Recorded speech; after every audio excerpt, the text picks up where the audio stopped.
Bieži izdzirdot informāciju par nelaimē nokļuvušu suni vai kaķi, dzīvnieku glābēja pirmā reakcija ir doties to izglābt, meklēt tam vismaz pagaidu pajumti un neatstāt nelaimē. Bet ko darīt pēc tam, kad esat izglābis suni un atklājis, ka tas nemaz nav jauks un draudzīgs un savam glābējam gatavs arī iekost? Jā, Latvijas rādio bija sludinājums mainu suni pret putekļu sūcēju. Loģiski, ka es nevarēju palikt vienaldzīga un es devos uz Limbažiem un šo suni izpirku, samaksājot 40 eiro un paņemot šo suni sev. Paņemot suni automašīnā, es sapratu, ka suns ir bīstams. Viņš man mēģināja iekost. Es pēdējā brīdī atrāvos un, paldies Dievam, necietu.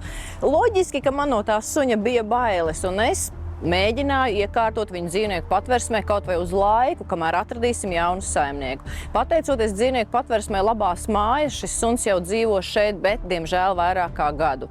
Ko darīt, lai Bruno atrastu jaunus saimniekus, mēs šodien mēģināsim noskaidrot.